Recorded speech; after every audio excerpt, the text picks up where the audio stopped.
going on, everybody? Welcome back to United vs. Everybody. I'm your host, Sean. Thank you guys for stopping by tonight for a Man United news roundup.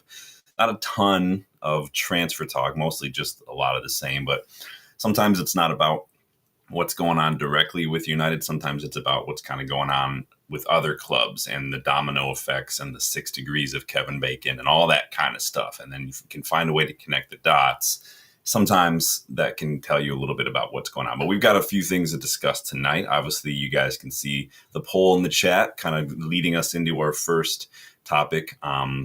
But, penny for Ruben Amorim's thoughts as he returns to preseason training today with just Cunha and Diego Leon being the only new faces in the club so far. I think that is absolutely ridiculous. I'm not sure what he and Ineos discussed heading into the transfer window, but I'm sure that this is not the way that they thought that things are going to go. So penny for his thoughts, like I said. But we are back. We're going to talk the latest news, rumors. I want to hear your thoughts. I want to hear your opinions. So make sure you're hitting that like button. Make sure you're subscribed to the channel. Check out the memberships as well. Go check out the United vs. Everybody store. You did miss out on 20% off, so you could have got 20% off one of these bad Jacksons. But that's all right. I'm sure there'll be another sale rolling back around at some point, but go check that out when you get a second too. And shout out again to Tactical Devils, Jarvis over at Tactical Devils, for having me on the panel last night as a guest. Had a blast chatting just the latest news with Jarvis and his guests. Go check that out if you guys haven't seen that video. But yeah, he sent me the invite, and I love connecting, love getting other people's opinions. Really, I just love talking United. So had a blast again. Tactical Devils, go check out the channel if you guys haven't yet. Had an absolute blast. Of course, let me check and see who is involved in the chat tonight. Lucky, welcome back, Lucky. Hoping you're doing well. Giving me some updates here on Mbeumo and Sancho and everything. We'll see, man. We'll see what happens with Sancho and Rashford. We're going to talk Sancho. Obviously, you guys can see the thumbnail. You never know what could happen, but that's a lot of the big news going on. But big up, Lucky, saying good to see you again. Dandy B in the house. Hope you're doing well, Danny. Yes, please hit that like button for me. Please subscribe to the channel if you are new, as always. Casper, big up, Casper. Good evening. I heard a few things about the Brian Mbeumo deal. Might be off now. This is true. I've not seen anything about Brian Mbeumo being off. I haven't seen anything really about Mbeumo at all today, other than just, it's probably going to get wrapped up sometime this week. Other than that, I haven't really seen anything. Always check the sources, though, Casper. Make sure the sources are good sources. Nothing from, United District, nothing from Team Talk, nothing from Fakaye's or Caught Offside or anything like that. Give Me Sport is even questionable sometimes because they'll just direct you back to like Caught Offside and whatnot. So always check the sources. But I don't think we'll have a problem with it. Well, I think it's going to happen. It's just, it really should have happened like 2 or 3 weeks ago, in my opinion. But it is what it is. We're going to talk about the whole transfer window a little bit towards the end of the show. So make sure you get your thoughts ready for that. Danny's on one already tonight. You guys know I'm reserving my judgment a little bit. Now, I had my demands, I had my expectations, and I felt going into the transfer window that those demands and expectations were minimal. Like they were basic, like day one level stuff. Get the bulk of your stuff done before the preseason tour. Get rid of the deadwood. Wasn't really that complicated. I'm reserving my like full rating and assessment of the window until obviously the window's done, because it's only been open like a month. So we'll see what happens. But so far, I will say this: I'm not impressed so far. We'll put it that way. How's that sound? But we'll see how it goes. Nubis, welcome back. Elanga, 55 million. Brentford, 70. Yeah, Brentford are pissing me off though. See, and I think that's one thing I need to come back to when it comes to the Mbeumo deal and why, like, it's not just an Ineos thing where it hasn't gotten done. It's literally a lot of it is Brentford just continually upping their price every single time. And they keep wanting, again, we're moving the goalposts. First, it was this is what Cunha's going for. And then it was this is what whoever else, I forget who the other one was, Spurs offering money for somebody. I don't know. And it's like, Brentford are just being a little picking dicks about it, man. And it's really getting on my nerve, dude. Freaking annoying. But welcome back, Nubis. Hope you're doing well. Hope everybody's doing well tonight. It's a nice little Monday. It's actually pretty nice out. Took my dog for a nice long walk this morning because it was pretty cool. Nice and cloudy, breezy, having a blast. Yeah, Casper, we talked about that a little bit yesterday. It does look like that's kind of the route thing. The dude like is just willing to take pay cuts. He's not training. I read something that he'd like separated from his girlfriend or something just to get out of Portugal. I don't know what's going on. But we'll see what happens. Lucky is trying to manifest a Sancho move. Big up, Lucky. I hope you're doing well. But let's talk a little news today. Hold on, I forgot to put slides up. My bad, guys. Got me all discombobulated out here. Get your votes in the poll while I'm getting my slideshow put up. This is amateur hour on my end. Apologies there. I completely forgot to bring up my slides because I didn't know if I was needing to add anything to them, and sometimes it doesn't register that you've made any changes when you've got it open in another computer, and that's what I've got going on. So let me just get that going. There we go. Boom. Like that. So let's do this. What's everybody got going on a Monday? How's everybody's Monday going so far? There we go. Sorry, got it going now. We're good. We are good. So let's talk news. All or nothing. Manchester United. Not so fast, according to David Ornstein, who had this to say today. Big little bomba later on this afternoon. Man United ends secret talks over record-breaking Amazon series deal for well in excess of £10 million off after months of dialogue.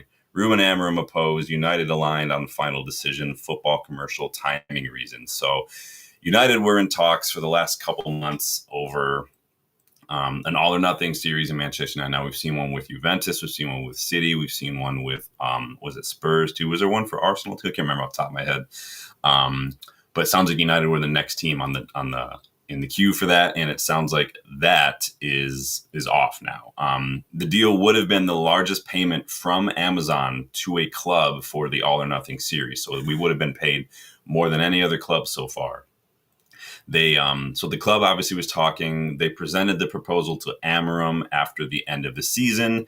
Having received his feedback, though, the board received a unified recommendation at its executive committee to drop the idea altogether. Ornstein clarified the club ultimately decided it would be a distraction from the progress of the team. Again, this was Amorim's main point, I guess, during these discussions. He was not comfortable with the potential intrusion upon the first team. And I don't have a problem with that. I don't necessarily. You guys get your thoughts in the poll. I've got a poll out there. This is what else Ornstein has to say here.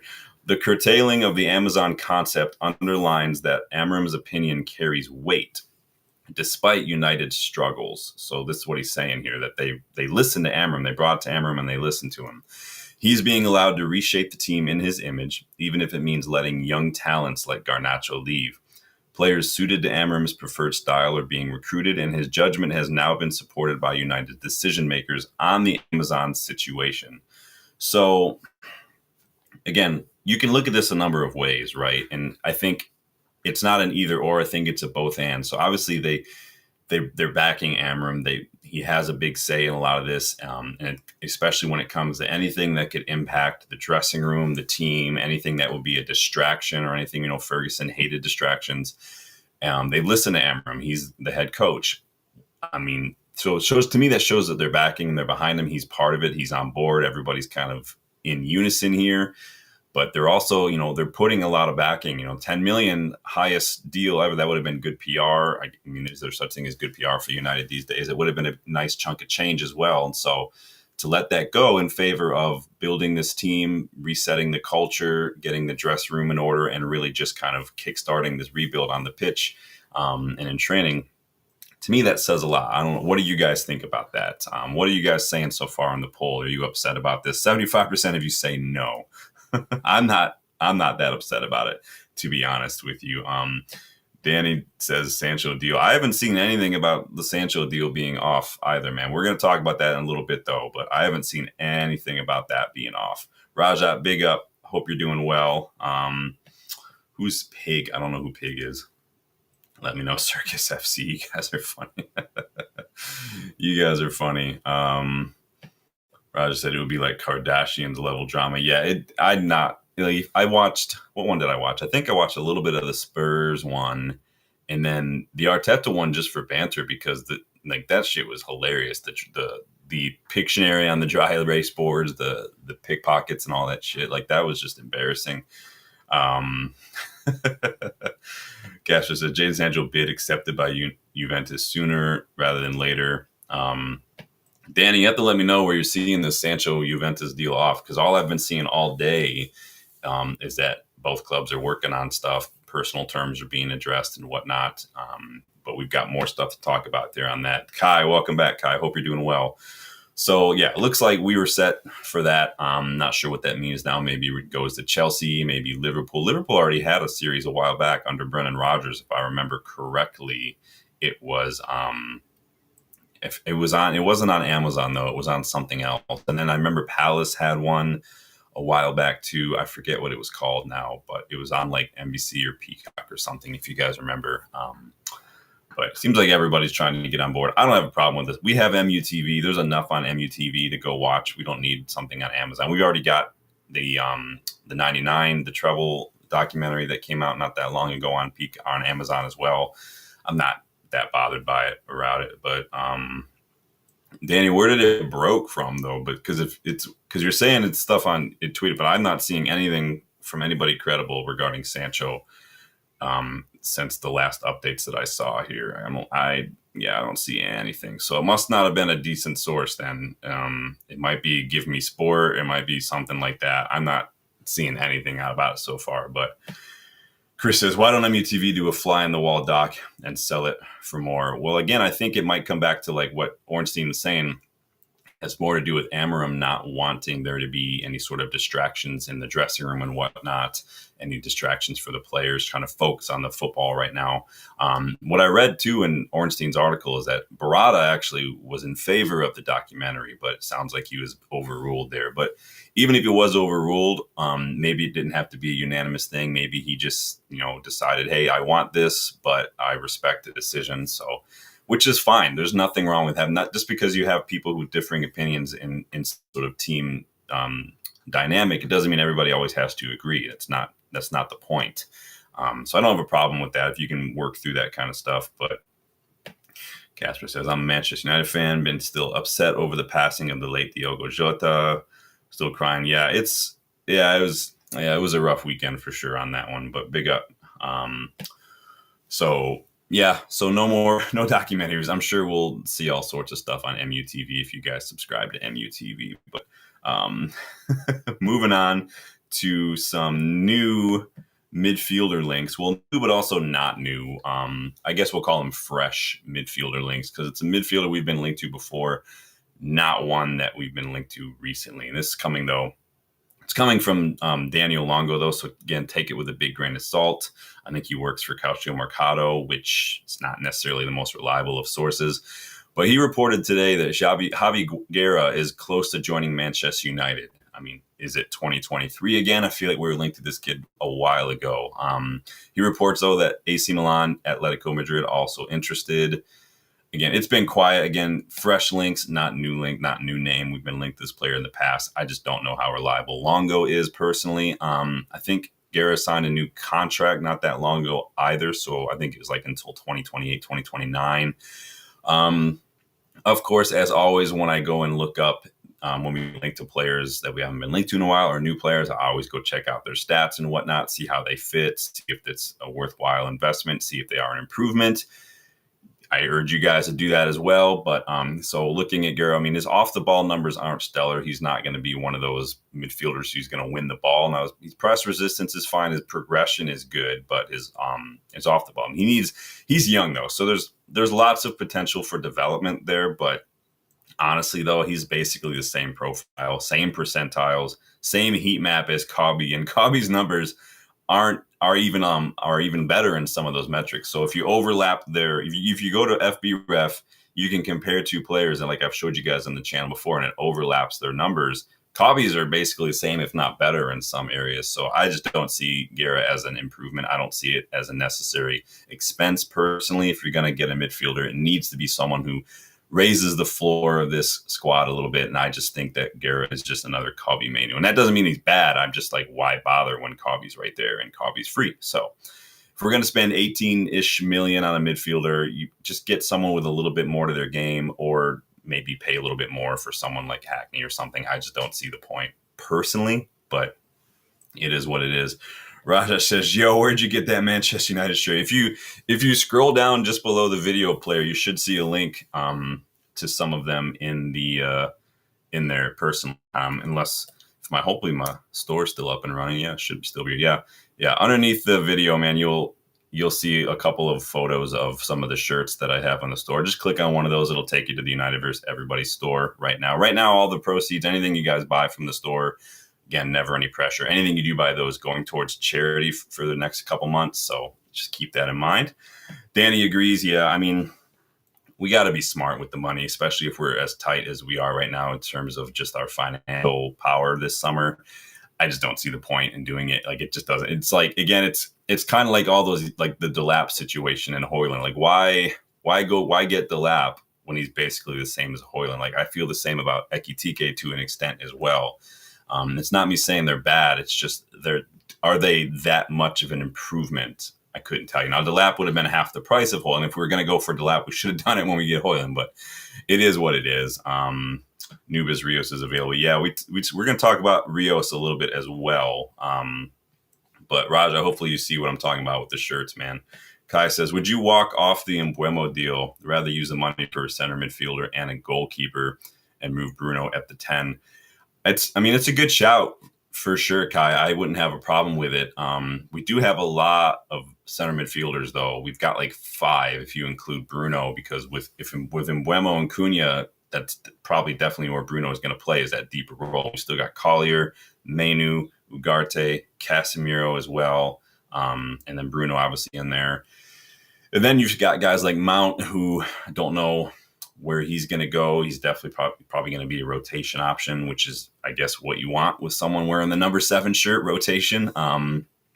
So we've actually got a packed midfield. I'm not saying packed quality wise. It's not like, cool, I'm comfortable with that. It's just we have a lot of bodies there, so something's got to give there. I was hopeful that maybe Casemiro or Collier even could be moved on and we could trim down midfield just a little bit. But I don't think that's going to happen. But it's a good shout, Kai. I mean, there's a lot of different options, a lot you can do. If it were up to me, I would just go on with the 3-5-2, honestly, but it's not up to me. So it is what it is. Danny says he could join Shaw in the injury room. Lucky. Douglas Luiz. Yeah, I like Douglas Luiz. I think all things being equal, he suits us to a T. He's a good age. He's played in the Premier League. He's a profile we need, but those hamstring injuries are catching up to him. He had some hamstring injuries already earlier in his career, and they're starting to kind of catch up. He missed like 20 games last season, Lucky, and I'm done with the hamstring players personally. I don't want us to be hamstrung by that stuff. So Hasta AR, welcome to the channel. It says, did you see the DiMarzio news on Sancho? I saw a little bit of stuff. We're getting there. We are getting there right now, but I haven't seen anything that says the deal is off. What I've seen is that Sancho is not necessarily Juve's top choice for that position, but we're talking about that in a couple minutes. We're just talking a little bit right now about this Javi Guerra links from Daniel Longo. But welcome to the channel, Hasta. Make sure you guys are hitting that like button if you haven't yet. Subscribe if you are new and you like what you see. We want to get your opinion heard. You guys know it's all about you guys' opinion. This is your channel. I just kind of throw out the topics and show them up on the screen. Yeah. Lucky, let me know if you found the shirt, man. Or Rajat, sorry. Let me know if you found the shirt, Rajat. So, moving on. What are you guys saying about this Amazon series here? 67% of you, 2/3 of you are like, nah, we're good. Moving on. On midfielders, some of you guys were talking about Richard Rios already. So we've talked about that a little bit recently. Obviously, we spoke yesterday about some of these fresh links. We talked about him a while ago when we were first linked, like last year, and there was all that talk about like an £85 million release clause, which I never bought for a second. But Romano claims that now Inter and Roma have also reached out to Palmeiras to ask about Richard Rios. Palmeiras reportedly holding out for about 30 million euros, which is roughly like 26 million pounds, I believe, which not a bad price, honestly. It seems like a lot of the midfielders we're looking at are probably going to cost in that kind of 25 to like maybe 30, 35 tops range, kind of that kind of wheelhouse. Similar profiles, good off the ball numbers, good ball progression numbers, physical. It seems like we know what we're looking at, which I don't have a problem with. Supposedly, I've read reports today that we're looking after this Embuemo deal is kind of finalized, knock on wood.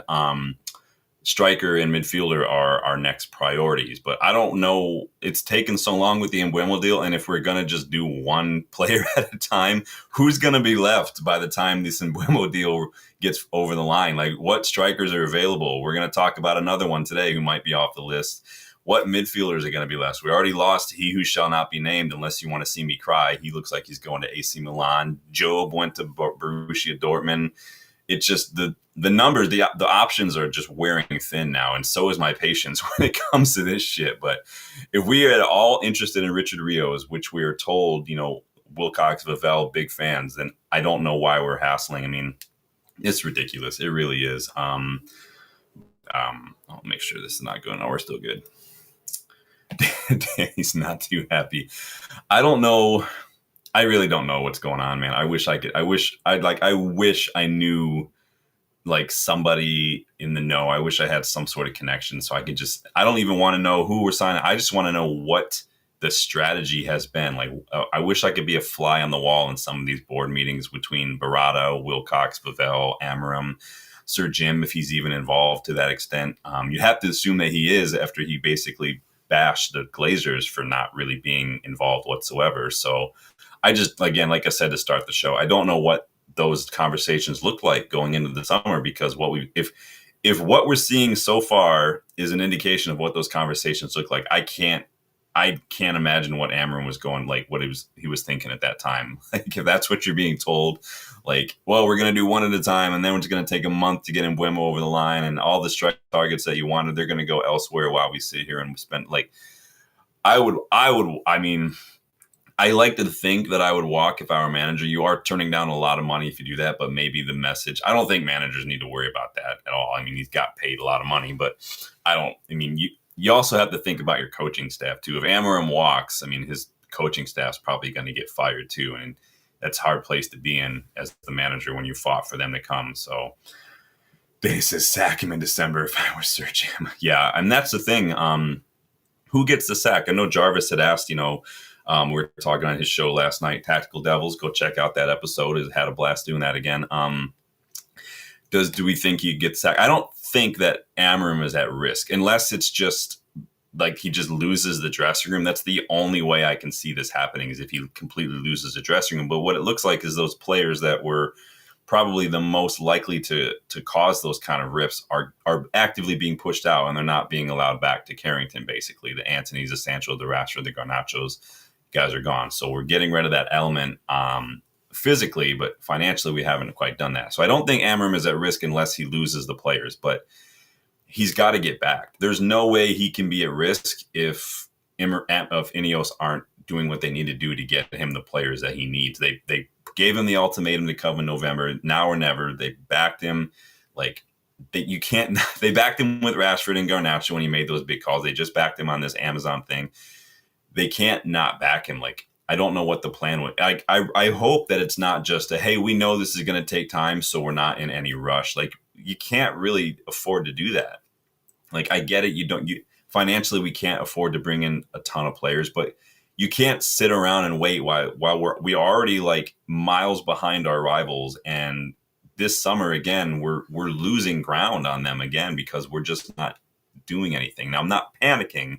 I'm just laying out the facts right now. We're already behind in so many ways. Even teams like Newcastle, Forest, these guys are leaving us behind too right now. And that's just, we're going to be mid-table for a couple of years if we don't turn this around real quick, man. What's everybody saying here? Lucky says manager staying. Yeah, I just think I don't think he's going anywhere, but I mean, it is what it is. Danny says Wilcox, Barada. Yeah. Raja's 5-6 weeks. Yeah, I don't.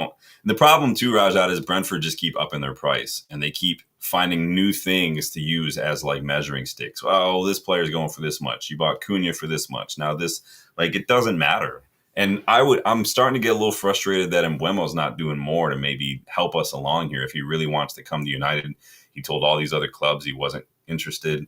I don't know why he's not like refusing to train, why he's not putting in an official transfer request, why he's not pushing Brentford more. Like, it's not, I don't, it's very frustrating because there are things that look at what Gyökeres is doing. I mean, you can have your opinions on it, but Antony did the same thing as well. So, oh, we guys saying here. Chris says he'd be interested in Nkunku. Been unlucky with injuries at Chelsea. If he's over the fitness problems, he can cover any. I liked Nkunku at Leipzig. He was an absolute baller at Leipzig. It just, once these injuries started, they just did not go away. And Chelsea just don't seem to care if they get any of these transfers right or wrong. They're just buying players, see how they work for a year or so, and then they'll just sell them again. I don't understand. Like, and they don't even seem, I mean, they've literally been fined so many times in the last decade, and they've had transfer bans, and they just don't care. They just take the fines and they move on. Like, it doesn't make sense. I don't know if the fines for that kind of stuff come out of your FFP numbers or if they come out of like a different set of budget at the club. If so, then it doesn't matter if you violate FFP if that money's not, if the fines aren't coming out of that budget. I don't know, man. They just don't care. I don't know if Todd Bowley, like, I might have to do like a public announcement for like a safety check on Todd Bowley. I question that dude's sanity these days, man. Raja says 200% frustration is getting very close to creeping. It's frustrating for sure. I'm just not panicking yet. Sammy says Ineos should have sold players straight away and brought in players quickly. Bringing in players quickly, yes. Selling players, yes, they should have, but it's just not that easy. Especially with the wages that these players is on, and none of the wages are Ineos's fault. They didn't sign these players to contract. These players were on those contracts before Ineos got here. But like I said, I've said it many times. If Rashford was not part of the plan as far back as December, then at that far back, we should have been basically telling him and his agent, like, listen, there's no way back. You need to start finding a club now for the summer and get that locked up because you're not coming back to Carrington. We should have done that 6 months ago when all this shit started. Like, that's literally the only thing you can do. It's not Ineos's job to go get someone to buy these players. It's all they can do is say you're not part of the plans. And it's on Rashford. That's why he pays his agent. His agent's job is to shop him around, drum up interest, and get his client the best deal and the best club possible. That's his job, not ours.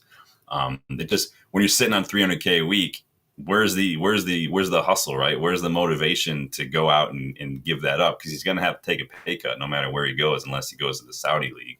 So it's annoying though, man. Selling players is never as easy as people want to make it seem. And I'm not pointing you out. I see it all over the internet. Like, why just sell these players, get them gone? Yeah, we want to clear the deadwood, but there's a reason they're deadwood. And when you're considered deadwood, not many clubs are lining up to sign you, especially when you're on 300 or 200K a week. So I'm shocked that Garnacho's still here, honestly. The dude's young, decent numbers last season. 50K a week is nothing. I feel like he could have his pick of a lot of clubs. But the problem is, and I think we're starting to see a shift from player power, is that the attitude issues are starting to be a problem. I think that when clubs see the way Garnacho's behaved for the last couple of years with social media, unprofessional behavior to training and stuff, that does play a role. And I think that we're starting to see a shift in that. I don't think clubs can afford that kind of stuff anymore. We're seeing PSR and FFP come down like a hammer on so many clubs. Clubs can't afford to take risks on these prima donnas anymore. It's just not worth it. And I like that. I don't have a problem with that. I like to wrest back a little bit of control from players and agents, because it hit an all-time peak like 5 years ago, and I'm done with it, dude. 40 million, dude. They got Gittins for like 55, dude. That's the benchmark at this point.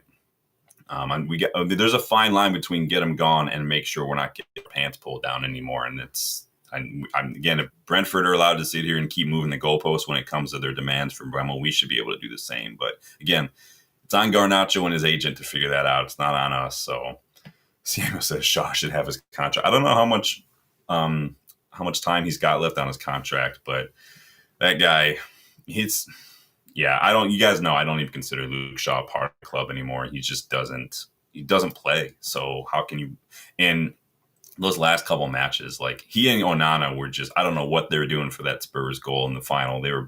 And Shaw's looked just like completely just out of it the last couple matches. And he's been at fault for a couple things. Chris says, if the fines aren't a problem for the big clubs and become a bribe, make the new standard, points deductions only. Yeah. Points deductions could have seen us get relegated last season, unfortunately. Danny said, yeah, Danny agrees. Just like Arsenal done with Tomiyasu today. They told him, here's your money, piss off. That's what proper owners do.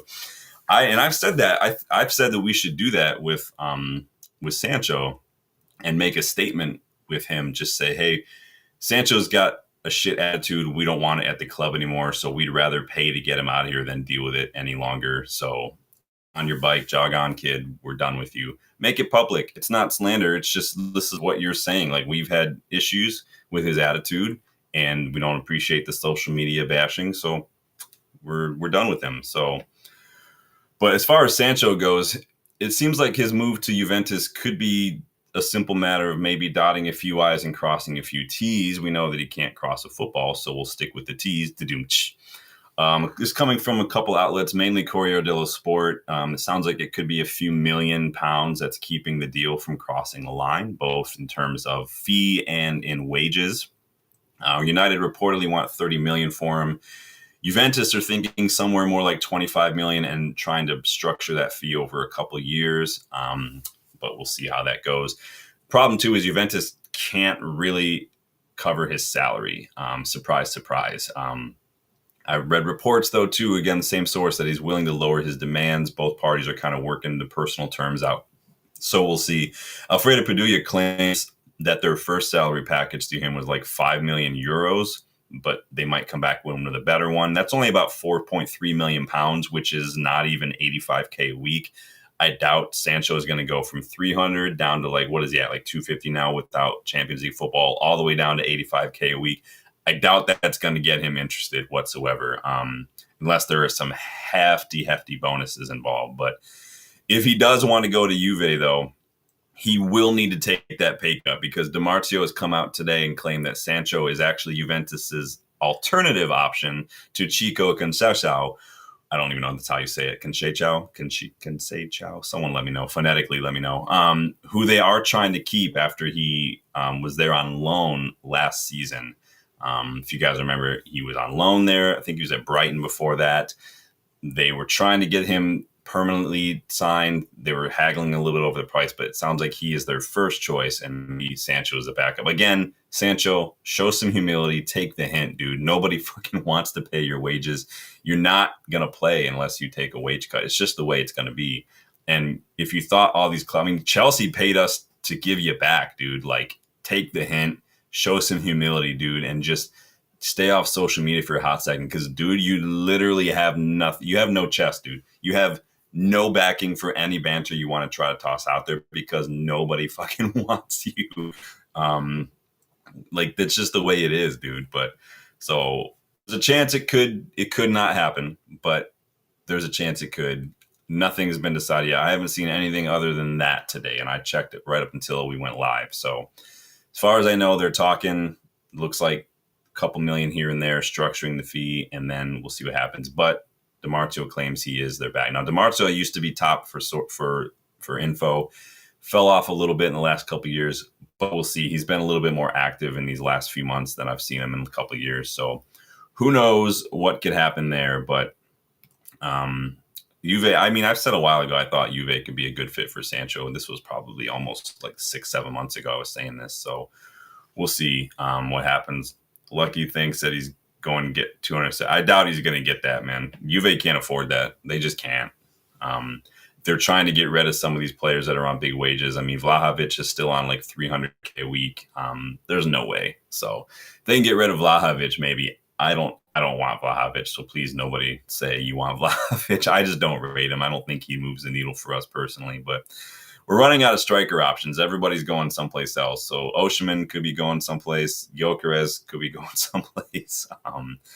We'll see what's going on. Sticking with rumors, wingers and want-away English wingers, Rashford's going to be keeping a close eye on Barcelona's pursuit of Luis Diaz. So Barcelona looking at a lot of wingers. They missed out on Nico Williams, who was their top target. He signed a new contract at Athletic Bilbao, keeping him there for like the next decade. Barcelona have reportedly now moved on to plan B, which is Luis Diaz. Now, reportedly, they're working on another bid after Liverpool, I guess, rejected 2 bids for him.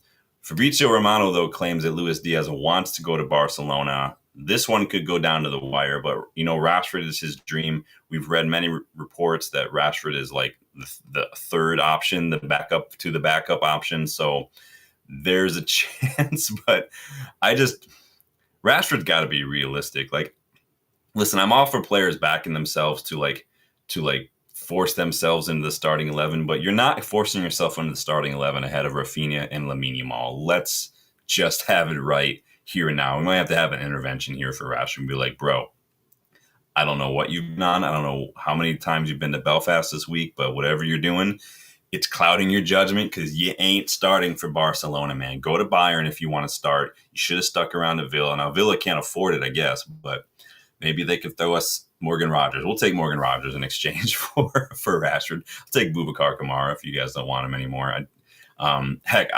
If you just want to do a straight swap for Rashford for Emi Martinez, I'd take Emi Martinez on a straight swap, but I'm not paying for Emi Martinez. But I don't know what Rashford's thinking. His agent clearly is not have his best interest in mind if they're holding out for a Barcelona move. The only reason he would still be holding out for that, other than just sheer stupidity, is if there's been any sort of actual personal indication from Barcelona that there's a shot. So he's got to get it together, man. What a plonker. He's not being realistic, man. I don't know what's going on with Rashford's mindset these last couple of years, but a lot of his decisions and his judgment, I just question it.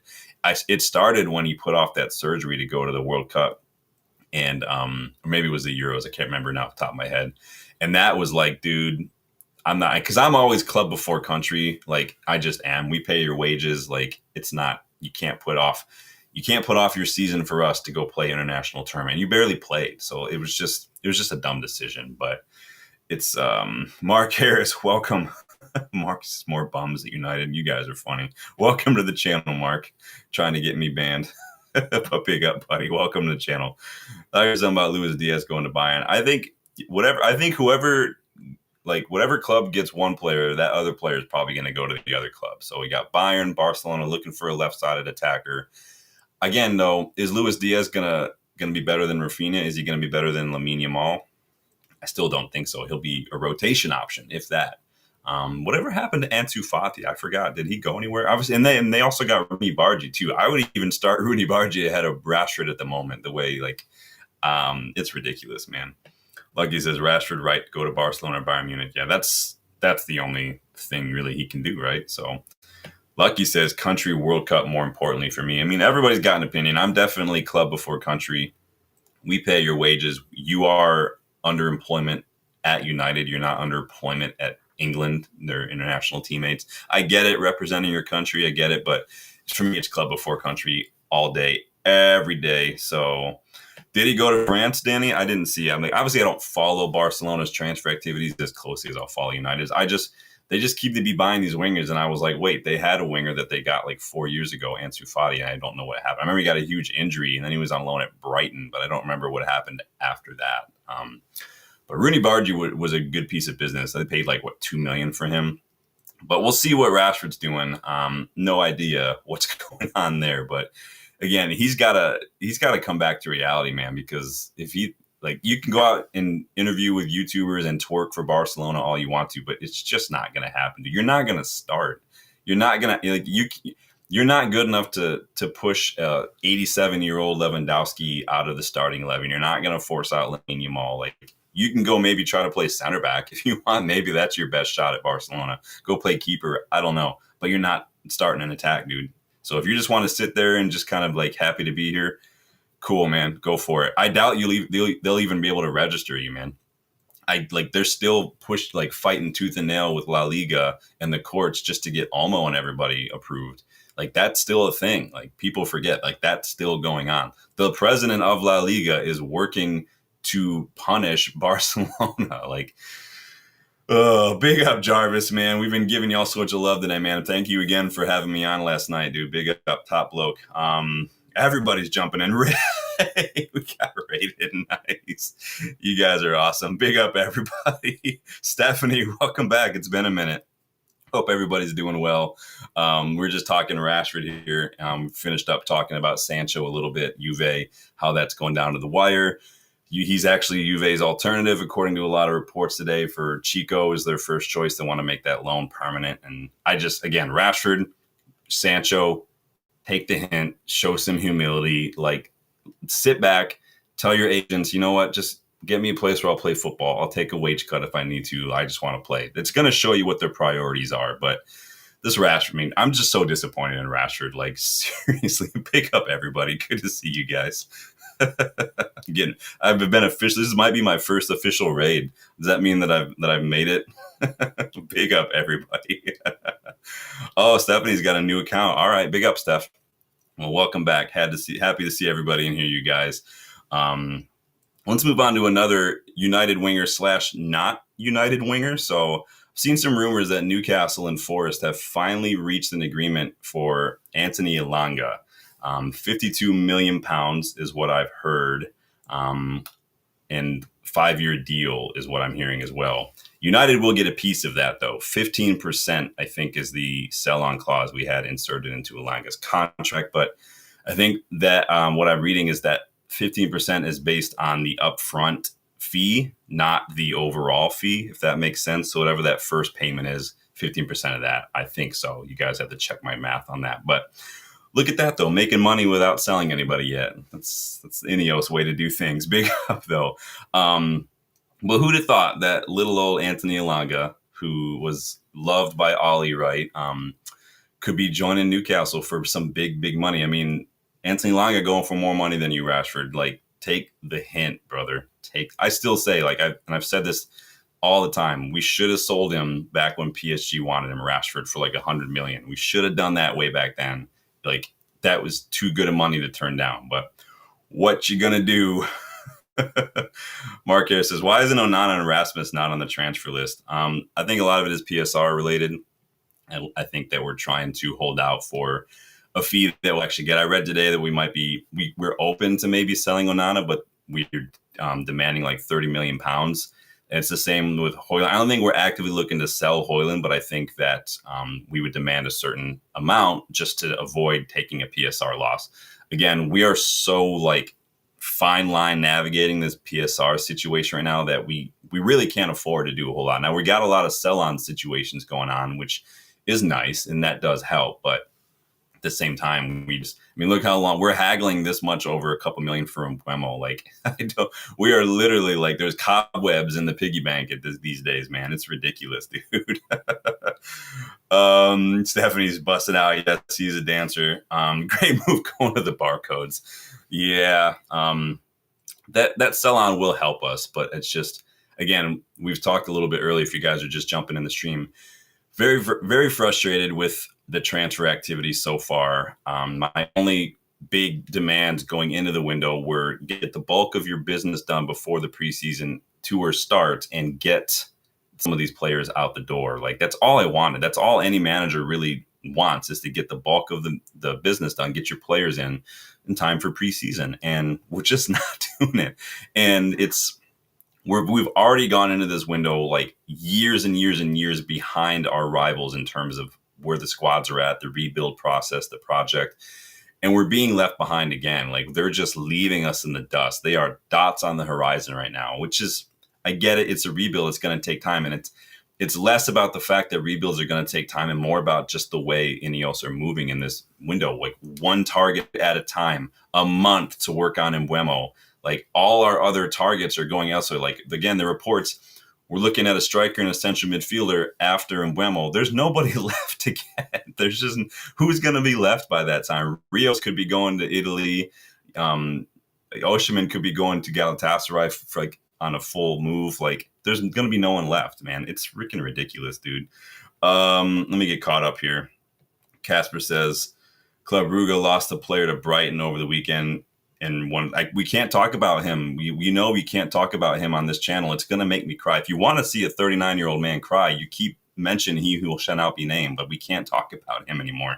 It hurts too bad. I'm just getting over it, man. Like, I'm a therapist, but I can't therapize myself when it comes to missing out on he who shall not be named. Danny, you know who I'm talking about. If you guys have been watching the channel for a while, you know who I'm talking about. Mark says Sir Jim Ratcliffe dementia has been quoted as saying Amorim is doing an excellent job. Is he doing an excellent job? Is Amorim doing? I mean, it's hard. I mean, it's hard to judge. 6 months is no time really to judge a manager, especially with the situation that we walked into. Big ups, Stu. Good to see you again, my friend. Had a blast last night, guy. Thank you guys for having me on. You guys were just good show. The Jackson stuff that's so funny. That's awesome. Big up though.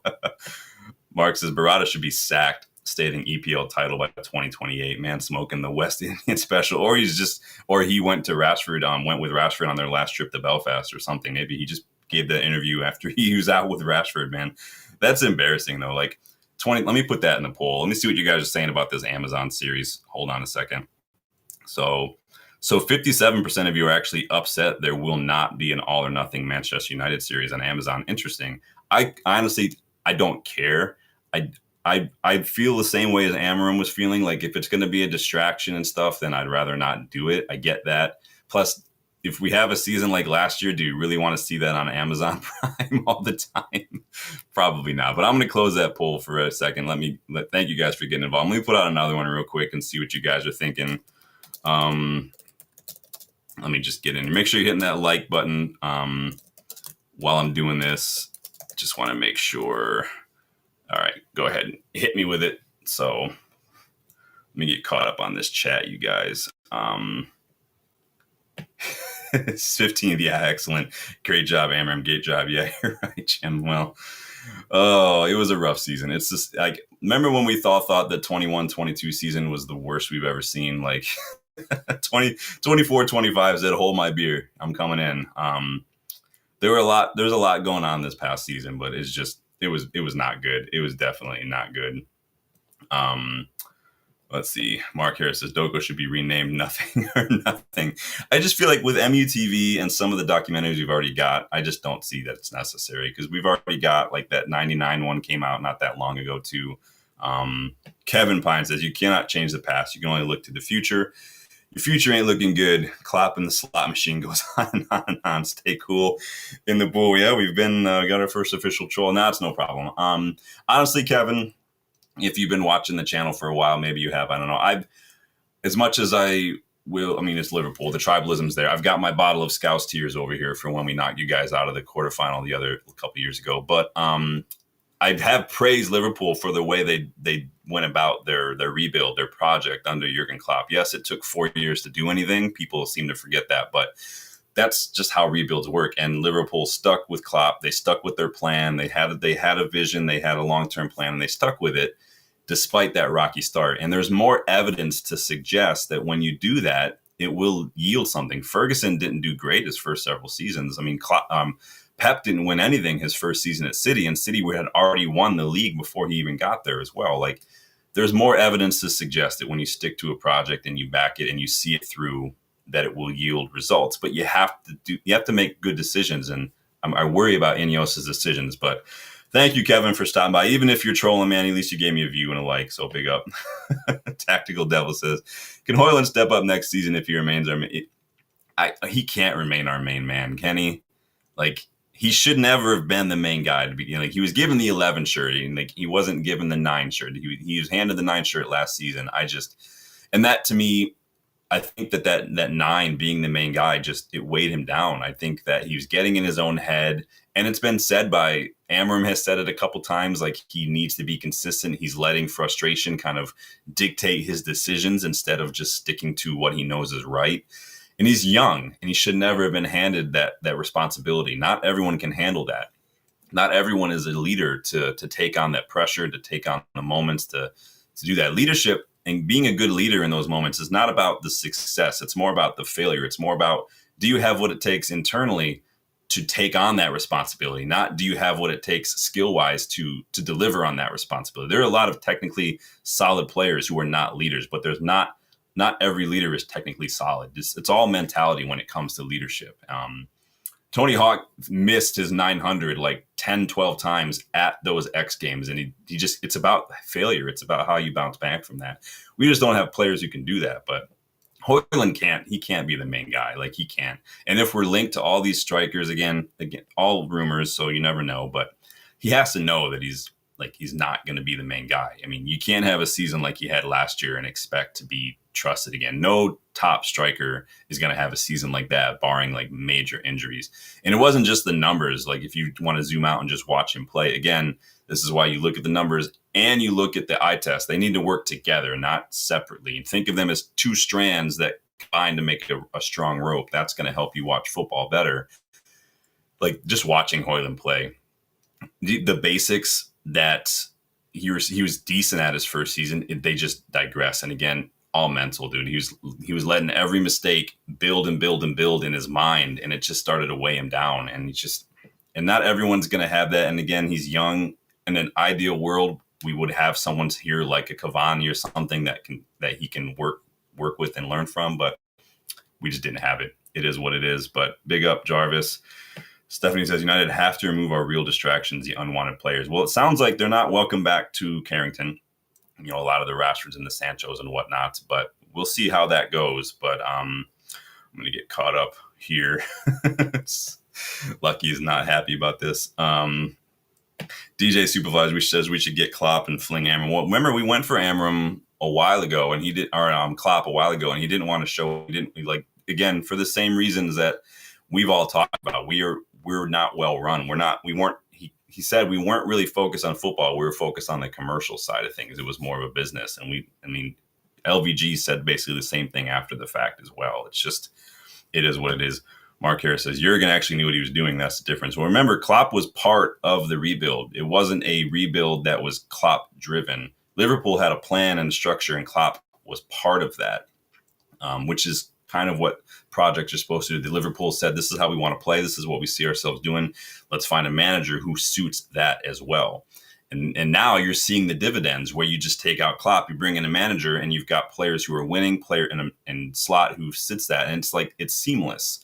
You know, now you're at the stage of that rebuild where you can go out and spend $100 million on one player. That's where you get when you've been working at something for 10 years. We just haven't done that ever in the last 12 years prior to this. And so we're paying the price for that, unfortunately. So, I need to mod Stephanie again. Let me jump back in the chat. I got like 18 freaking things going on here. Pop. There we go. There you go, Steph. Hook you back up with that. Big up, Danny, for reminding me. I'm going to try to get caught up here for everybody. Stephanie says, United need to stop talking about the past and focus on creating new history, and a proper Premier League campaign would be a pleasant change, but we need reinforcements and distraction removal. And a lot of people think that the Amazon thing could be a distraction as well. I want minimal distractions. I see pros and cons to the not being in Europe thing. Like I get it from like a not being stretched so thin standpoint, but at the same time, we have to be in Champions League or something. We're Man United. Like we just have to be. Even just if you want to look at it from financial, the blow we took from not doing that. And I do put a lot of that blame on Amorim for the team selection and the tactics in the final, but it is what it is. Like you're saying, we can't look at the past. We got to try to move forward. But again, you have to learn from that. And if you can't learn and you're going to continue to make the same mistakes as well, that's a problem. But we'll see what happens.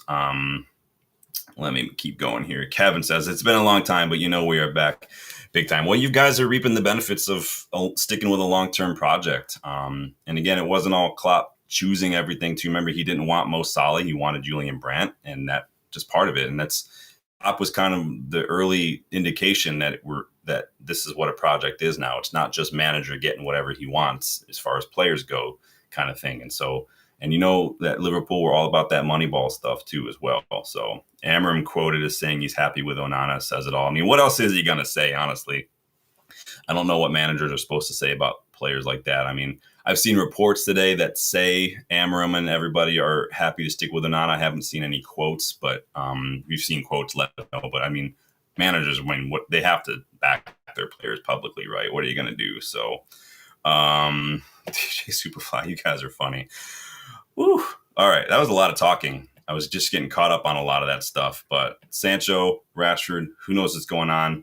Let's do a scouting report, shall we? I know you guys like that. So I'm going to preface this right away with saying that this is not a player that I've been watching for a long time. This is a player I literally just struck an interest in last night. And I've literally spent the last almost 24 hours watching everything I can on this little bastard because he is an absolute baller. If you guys watched the Gold Cup final last night, okay, you would have seen it was U.S. versus Mexico. U.S. men's national team lost 2-1. They did not play well at all. They were not good at all. Malik Tillman did not have a very decent match, unfortunately. But Mexico, on the other hand, played really well. Goals from Alvarez and Jimenez, striker and midfielder for in the Premier League, doing it big. But let's take a look at this little asshole, Gilberto Mora. I'm going to put him on the big screen because he deserves that real quick. There we go.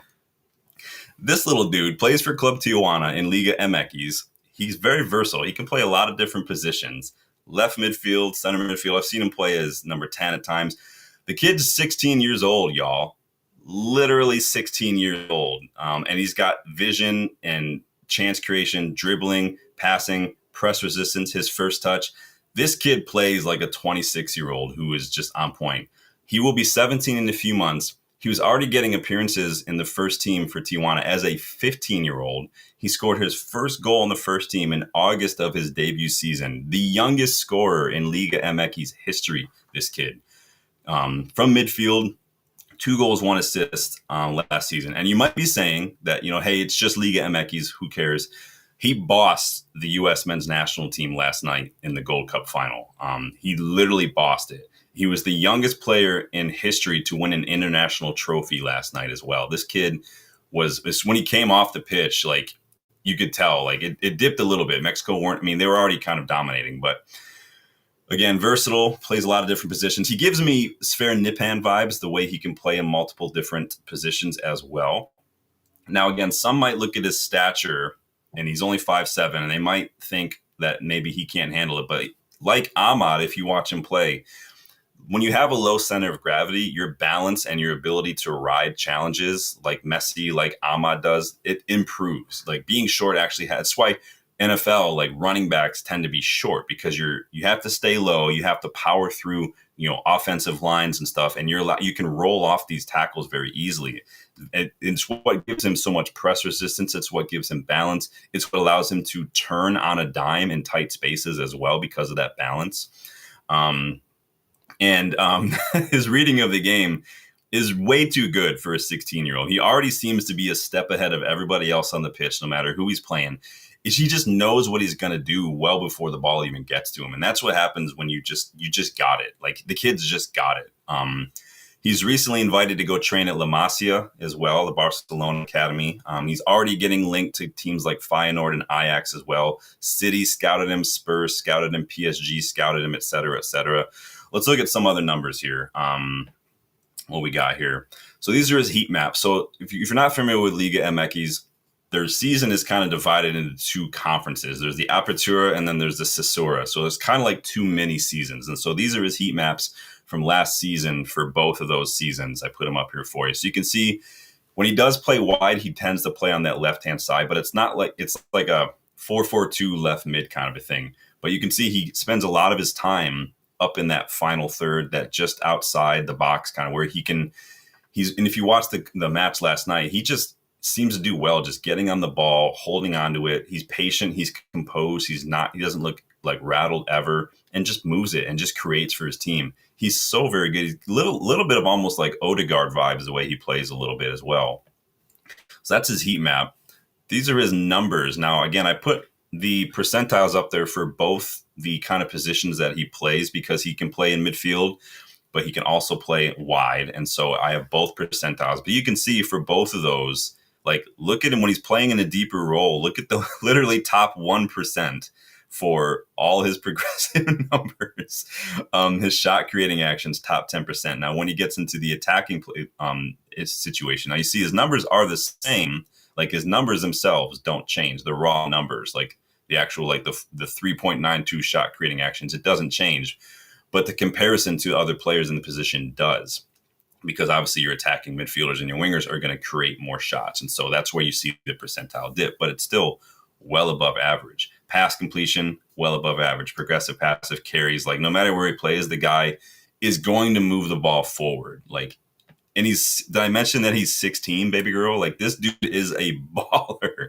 Like I can't explain it enough, dude. Let me see what you guys are saying. Danny says, kid's a baller, very small. He is. He's small. He's 5'7", but I'm not worried about that. You still are going to be, he's going to have another 6 years of physical development to him, in my opinion. And that's just the way it works for young men in football and young men ever. So, what are you guys saying here? Go back up here and scroll a little bit. DJ says, gonna watch some highlights after this, dude. Like, I was literally, I put a post in the community tab last night as I was watching this match, and I tweeted as well. I was like, who the fuck is this kid? I had to look him up because they were saying more of this, or not more, but yeah, more of this, more of that. And I was like, who's more? And I'm like, this motherfucker's 16 years old. Like, that's not fair. Not fair at all. He's so good. Jules, big up, man. Good to see you again. Hope you're doing well. Magnifico says, who cares? It's just the U.S. men's national team. Normally, I'm not like a diehard. Like, I'll watch the matches, but because we don't go super deep into a lot of international matches, international competitions. Like, obviously, I'm American, so I do support the U.S. men's national team. But it's kind of like supporting the Lions here in Michigan. Like, you support them, you love them, but you don't expect a whole lot out of them, if that makes sense. Or like watching United last season. So, Magnifico, I blame Amorim team selection. Now, I think he shares part of the responsibility for that in the final. And I think his team selection has probably been the biggest strike against him this season. I think he took a little too long to kind of figure out what his best 11 were, and he tweaked and he tinkered with the team selection very, very too much, in my opinion, early on in his tenure. But that's just my opinion. It is what it is. I do think the team selection in the final was not great personally, but I'm not the only one who thinks that either, but it is what it is. The Mexican Pedri, yeah, this kid's awesome, dude. Go watch some of those highlights from last night if you guys haven't yet. Gilberto Moro, 16 years old, absolute baller.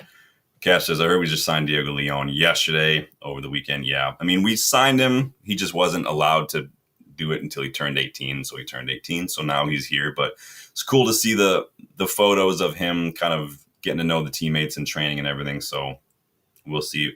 Big up, Steph. Thank you for stopping by. Thanks again for jumping back in. Appreciate it. It's been good to see you again. Lucky says Douglas Luiz. I'm happy. Yeah, we talked about that a little bit more yesterday. I like Douglas Luiz. I do not like his hamstring issues. The guy's hamstrings are they're starting to creep back up. And you guys know between Mount, Shaw, these guys, I'm done with injury-prone players. It's not even the number. Like I've said, you guys have to look up the nature of the injuries because not all injuries are created equally, right? And your hamstrings are so connected to so many other parts of your leg, within your ankles and your calves. And in a sport where you're going to be putting like 100 times more exertion and stress on your legs than any other normal human being is ever going to do in a sport that is just leg based, having hamstrings that are starting to go, it doesn't really get better from there. And you don't need an algorithm person like United are supposedly trying to buy. I remember that a couple months ago. You don't need an algorithm to predict that. The internet is there. It's free. I took 2 minutes to go online and look up the connection between hamstrings and whatnot, and the results are right there. AI is just helping me out. Like we don't need a $175K a year body language expert that we got rid of a couple months back too. Like, it's just unnecessary spending. So Kevin doing his Liverpool thing. I actually have a friend who's a Liverpool supporter, so it is what it is. There's not much room for banter these days, but let's talk about strikers for a second, you guys. Gyökeres looks like he might be joining Arsenal, probably, right? But it looks like we could scratch another striker off of our list of targets, which is awesome. Love it. According to Fabrizio Romano, it looks like Victor Osimhen's Galatasaray loan is set to be made a permanent move. So anybody who is Team Osimhen, like, get your tissues out because you might be crying a little bit. Romano reports that personal terms are agreed, contract to 2028. Speaking of 2028, what are you guys saying in the chat on the poll here? Will we challenge for the Premier League by 2028? So far, 54% of you say yes. I'll leave it open for a little more. All that's left is for Galatasaray and Napoli to agree on a fee. It looks like an initial bid of 55 million euros was rejected, which is not very much. What is that, like 47, 48 million pounds? I don't know off the top of my head. So it looks like that was rejected. I don't think you're ever going to get him for that low price. DiMarzio claimed this afternoon that a 60 million euro offer was rejected as well. But it does sound like Romano says that Galatasaray will make another bid. If there's any chance at all of us going for Osimhen, we have to sell players. I don't think he's going to demand as big a salary as I've seen some people think. Like we're not going to have to pay him anywhere near what like Al Hilal are offering him. I think you're going to have to pay him probably somewhere in that 250 to 300 range. I think that's about it. That's realistic. And if he wants anything more, we're just not going to do it. It's just the way it is. We can't have that kind of high structure, our wages on our structure. It's going to kill it. But it's funny though, because Romano reminded us too, amidst all this, that Al Hilal actually offered to meet the 75 million release clause on Osimhen, and he didn't want them. Like, take the hint, Saudi League. No one's interested anymore. You can wave as much money as this shit as you want. It doesn't make you a legit league. It doesn't make you an appealing destination for anybody. Players are leaving like after they've only been there for 6 months, and they're turning down $700K a week to not go to you. Like, take the hint. Like, it's just no one cares. I'm just annoyed. Yeah, he went to Fenerbahce, dude. Diego Luna, yeah. Welcome, Chat Sport. Big up. Yeah, Diego Luna, the young left back we signed from Cerro Porteño. We signed him earlier in the season, but he was still too young to join us officially. So we had to wait till this week to get him over the line. But big up, welcome to the channel, you guys. So yeah, potentially no Osimhen as well. Our list of strikers is wearing very, very thin. And again, like I said earlier, so is my patience. By the time we get this Mbeumo deal wrapped up, and supposedly we're looking at strikers, we're looking at midfielders, I don't know who's going to be left. It looks like Callum Wilson could be an option. He's leaving Newcastle, it looks like. So I've seen some people say, go get Callum Wilson, go get Calvert-Lewin, let's just get Jamie Vardy, let's get Calvert-Lewin, let's get Callum Wilson in here, and that's it. That's just our striker. Just let them all fight. Maybe they'll get 10 goals between the three of them. Maybe they'll be fit for 10 matches between the three of them. I don't know.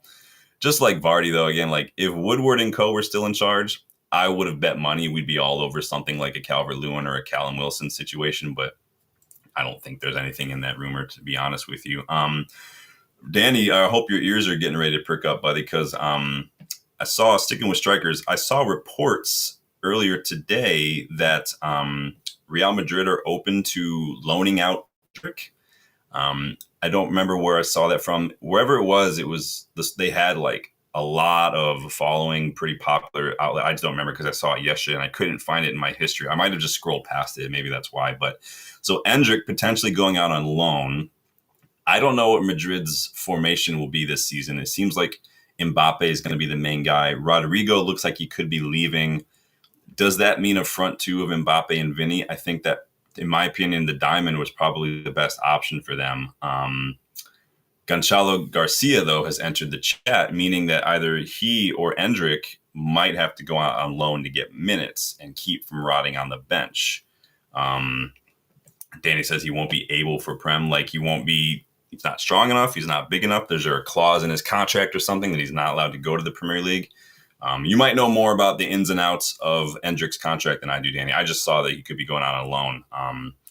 Reportedly, Hendrick met with Madrid's director, Jose Angel Sanchez, as well as their chief scout as well during this Club World Cup. Apparently, he wanted to get clarity over his future. So I'm not sure what's going on there. Oh, you say physically. I mean, shit. Nippon, man. Nippon's teeny tiny, dude. Ahmad's teeny tiny too, and he's doing just fine. Again, it just depends on the way you use him. Like, if you're going to stick him in the box and just try to put crosses in, then maybe no. But if we're going to be playing in these channels, if you're going to be playing them like you see Newcastle kind of play, Isak, get those early balls in, run in those channels, the way that Amorim used Gyökeres a lot, maybe there's a chance. I mean, Sergio Aguero wasn't a big dude, and he was one of the best strikers that the league has seen in the last, 15 years or so. So we'll see what happens there. Different positions. Yeah, I mean, it is what it is. Dominic Calvert-Lewin might go to Newcastle. Yeah, Dominic Calvert-Lewin had like one decent season like 5 years ago, and that was it. But what about this Ethan Nwaneri stuff? You guys see any of this? Not really ready to sign a new contract with Arsenal until he gets assurances over playing time. I like Nwaneri. I think he's had a really good season. I think he would do well in this position, but I don't think that we will even give him the minutes that he's looking for. And so, not that we're in form or anything, but wonder what you guys think of Nwaneri. Do you rate him? Do you like him? Would you take him at United? He's got good numbers, good take-ons, good carries, pass complete. Even his tackles are good, but if he wants minutes, he's not getting them at United because he's not getting in ahead of Cunha or Mbeumo personally. But let's see that good push tomorrow. Yeah, we'll see what happens with that, man. We'll see what happens. Danny says, Agent Heaven, Agent Obi, make the call. I mean, if he wants minutes, I mean, would you go for him instead of Mbeumo? Would you just pull out of the Mbeumo deal altogether and go make a late push for Nwaneri? Just for maybe just for the banter alone. I mean, we can make it a holy trinity of young players we're taking from Arsenal that are going to do big things for us.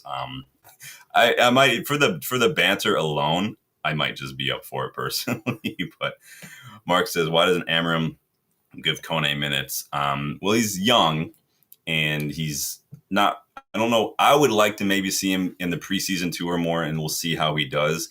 But it sounds like he could be going on loan to Lausanne Sport, the Swiss club that Ineos also own. I think he's actually ready to go on loan to Nice, personally, the other club that Sergium owns. But I don't know if he's got enough experience quite yet to be given hand minutes. And there's always that tough call between the youngsters. Like you can give him in the first team minutes, but would it be better for them to go out on loan where they can get more regular minutes at another club, maybe a club down in the championship or something? It's always a tough call to make. You can always recall them from loan. It's not the deal breaker and it's not set in stone. We can always recall him if something happens or if he's looking very good. We did that with David Beckham when he went to Preston North End. But I don't know if he's quite ready yet, but it wouldn't be hard to be improve on some of our midfielders.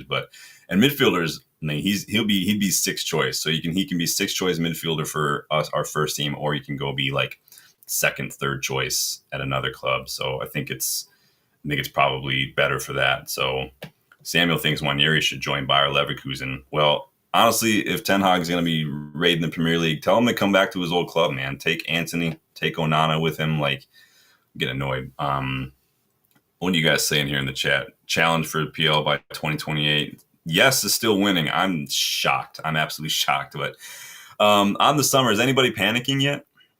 I'm not panicking, but I think what I'm feeling about this is almost worse than panicking. Like we talked about a couple times already tonight. I feel like I'm just sort of accepting the fact that this summer is maybe just not going to be a big summer in terms of just business. I think this summer was more about maybe getting rid of some players and strengthening in key areas that are specific to Amorim's system, i.e.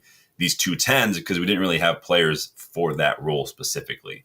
I think that is maybe the big thing. And then player profile for midfield, because we didn't really have midfielders who suit that demand as well, like the kind of midfielders that he needs in that system. But it's kind of sort of accepted that it's just not going to be a big, and it's frustrating, like I said, because our rivals, who are already well ahead of us in squad depth and quality and their rebuild projects, they're still strengthening. City have brought in like 8 players in the last 6 months. Liverpool are strengthening in key areas, 2 fullbacks, Florian Wirtz. I don't know what's going on for them with striker. If they get another striker, a top striker, then we could see them go really hard. They've got Mamardashvili, who came back after they bought him and he was on loan at Valencia. Like I said, we're already so far behind. The gap is just getting bigger. Rebuilds take time, but it's just, I'm kind of just like resigned to just, this is going to be that first summer of a rebuild where it's not like the first summer under a new manager that we've seen in the past where the regime goes hard in the paint and they get a lot of, I think this was the plan maybe all wrong. I don't buy for 1 second that, the reports like Amorim is furious. I think he's probably not happy, but I doubt that he's freaking out. It's not like he's going to be surprised, But the real issue with all this is not this summer. The real issue is the past 12 summers, and that's why we are where we are. Not once did we initiate a proper rebuild. We've spent recklessly on transfer fees and player wages, and we're paying the price for it now. We're paying the price. We can't get rid of players. We've never had a proper rebuild. It's always just been buy for a manager, buy a shirt seller, even though that's a myth. But maybe the real worry is that we have to hope our rivals at some point get their projects wrong. Like they make a huge mistake like we've done every time. But I don't like that though, because that's sort of like relying on clubs to drop points in a title race. Like I just don't like being in that situation. But again, this is the problem when you've got the people who make the most important decisions at this club for the last 2 decades are also the most incompetent, greedy, criminally like selfish and just vacant like people I've ever seen in my life, man. It's ridiculous. Oh, what are you guys saying here? Danny says, shit board, shit recruitment, not packing. They haven't done enough yet. I mean, preseason tour hasn't technically. I wanted him for the tour. Obviously, I want him to get into preseason, but before we start traveling around the world, we need to get some players in. But they've got this week to just convince me otherwise, or else that might be it, man. Danny says, throwing Amorim under the bus. We'll see what happens, man. I wouldn't be happy if I were Amorim personally, but they backed him with the Amazon stuff. They backed him with the Rashford stuff. They have backed him, I guess, and backing doesn't always necessarily mean buying players. Backing also means, like he's doing with Garnacho, Anthony, Sancho, Rashford, is also listening to him when it comes to what he needs. He was back like that at Sporting too. So hopefully we're looking at what happened at Sporting, Ineos, and we're like, well, when he got what he needed, this is what happened. But Danny does not think anything has changed. Mark says Danny Amorim isn't world class. I mean, who is world class at 40 years old as a manager? If we're being honest, that's like saying a 20-year-old isn't world class. Like, I wouldn't expect a 20-year-old player to be world class. I wouldn't expect a 40-year-old manager to be world class. I can't think of any managers at 40 who were world class managers personally. That takes time, and that's just the way it is. But I think Amorim isn't like Klopp was at Liverpool. Amorim is representative of what we're trying to do moving forward, and he's part of that. And I think Ineos maybe see him as a manager that can grow with the club during this rebuild. And the rebuild is going to take some time, but we will see. Casper says, but the title, I'd keep Hojlund as a backup, but we need an out-and-out striker. I mean, I agree. I just need someone who can score goals. I like Osimhen. I wanted Gyökeres. I think they're both that top tier right now. It just doesn't look like that's going to happen. I'm not 100% convinced by any of the other strikers out there right now, because now you're starting to look at your Ekitikes. Who else are we talking about here? Your Gonçalo Ramos, maybe Vlahovic. Those guys are nowhere near the victors personally. Samuel says Rasmus Hojlund should be driven Inter Milan, Ineos, Emily. Well, we got those reports yesterday that he actually wants to stay, like he's not in a hurry. Jarvis actually has a funny. I never heard this one. Jarvis calls him Rasmataz, which I never heard before, and that was awesome. So pick up Mark Samuel, save money, Uber Plus. Just find him a rideshare. So yeah, that's why I just was closing on that a little bit about just panicking. I want to know where you guys are at. Are you panicking? Are you just like I'm not panicking, but I'm also not like happy. I'm just, again, resigned to maybe this first summer of this whole project was just not going to be as razzle dazzle as it has been under last managers. And that's not necessarily a bad thing, because the razzle dazzle of the last 10 years is a big part of why we are where we are. Buying players for big money, and they leave for free. Pogba, free. De Gea, free. Martial, left for free. Varane, left for free. Like, we can't keep doing that. It's killing us. It's financially killing us. And we can't just keep sacrificing our academy players as the only means of getting any sort of income for transfers, because that's killing us too. So, I don't know, man. What are you going to do? But Casper says we can't sign Brian. I think we'll get there. I think we'll see that sometime this week. It's just we've been saying that for 2 weeks now. But in any case, that is going to do it for me tonight, you guys. Remember to go check out Gilberto Mora, some of those highlights from the scouting report we did tonight. If you weren't able to catch it live, you guys, leave a comment. You guys know I check those comments out. Thank you for the raid coming from Tactical Devils. Again, big up Tactical Devils for having me on last night. Jarvis, Stu, everybody had a blast. Love that. Please hit that like button for me. Please subscribe to the channel if you are new. Check the memberships if you want to learn how you can get more involved in the content we put out on the channel as well. Check out the UVE store. Tons of shirt designs in there. You can get a shirt like this, the OG green and gold United versus Everybody shirt. I'm rocking that tonight. As always, there's all sorts of designs on there. There's hoodies, hats, coffee mugs. There's women's stuff. There's even baby stuff on there too. So go check that out, you guys. And I will see you guys on the next one. Thank you guys for stopping by. I had a blast as always. You guys take it easy. Enjoy the rest of your Monday night. And hopefully we could be here talking about some breaking news tomorrow. So until then, enjoy your nights. Thank you for stopping by. Later.